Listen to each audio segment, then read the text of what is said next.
Hello everyone, আমার একটা নতুন ভিডিওতে তোমাদের আবার স্বাগতম। অনেকদিন পরে কিন্তু আবার ব্লগ করছি, তো ভিডিওটি কিন্তু অবশ্যই পুরোপুরি দেখো। আমরা যাচ্ছি এখন পিকনিকে।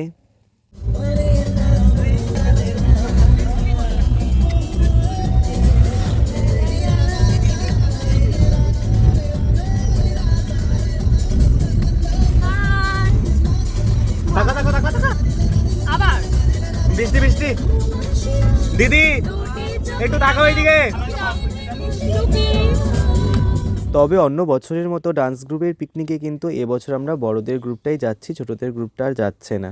তো যাই হোক, যেহেতু অনেক সামনে প্রোগ্রাম আছে তার জন্য আমাদের যাওয়া হয়নি। তো এটাই ছিল এবছরের প্রথম পিকনিক। আর প্রথম পিকনিকে গেলাম কিন্তু লঙ্কাপাড়াতে। দেখো তো পৌঁছেই গেছি, অনেকেই সেখানে চেনো, অনেকেই জানো এই জায়গাটার ব্যাপারে। লঙ্কাপাড়া আগে হয়তো অনেকেই গেছো।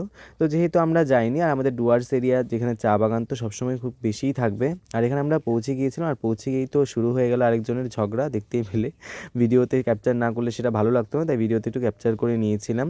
তারপর আমরা একদম পৌঁছে গেছিলাম চা বাগানের মাঝখানে। যেহেতু আমরা ওপর জায়গাটাতে যাইনি, তাই আই লাভ লঙ্কাপাড়া ওখানে ফটোও তোলা হয়নি। তো এখানে একদম নিচের জায়গাতে এসেছি, তো নিচে একদম এসে এখানে আমরা প্রথমেই ব্রেকফাস্ট করে নিলাম। ব্রেকফাস্ট করে যাওয়ার পরে তারপর আমরা দুজন মিলে একটু ভিডিও বানাতে গিয়েছিলাম আশেপাশে।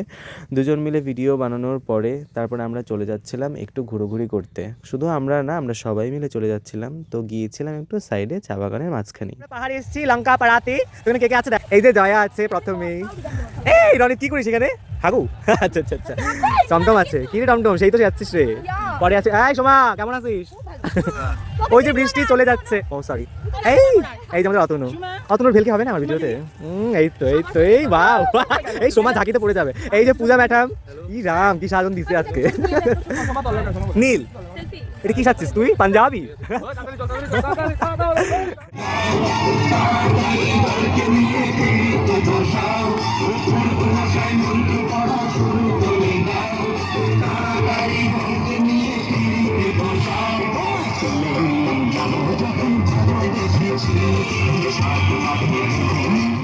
আর বলতেই হয়, আমাদের কিন্তু এই ট্রিটটা দিয়েছিল আমাদের আঙ্কেল, মানে আমাদের ম্যাডামের বাবা। আর আন্টিও কিন্তু খুব মজা করে সার্ভ করছিল আমাদের কিন্তু খাওয়া দাওয়া শুরু হয়ে গেছিলো। অনেক কিছু তো করলাম, দেখতেই পেলে। তো খাওয়া দাওয়া শেষে প্রায় সন্ধ্যা হয়ে যাচ্ছিলো। সেখানে যেহেতু 5টার পরে আর থাকতে দেয় না, 5টার পরে বের করে দেয়। তো আমাদের সবার খাওয়া দাওয়া হয়ে গেছিলো। আস্তে আস্তে গোছগাছ করে আমরা বেরিয়ে পড়েছিলাম। তো এটাই ছিল এবছরের পিকনিক, আর খুব আনন্দের সাথে কাটলো। আর আমরা যেখানে থাকি অবশ্যই আনন্দের সাথেই কাটে। তো ভালো থেকো, সুস্থ থেকো, দেখা হচ্ছে পরের ভিডিওতে। তো এই সমাপ্ত হলো আমাদের পিকনিক পর্ব। তো রেইনবো ডান্স গ্রুপ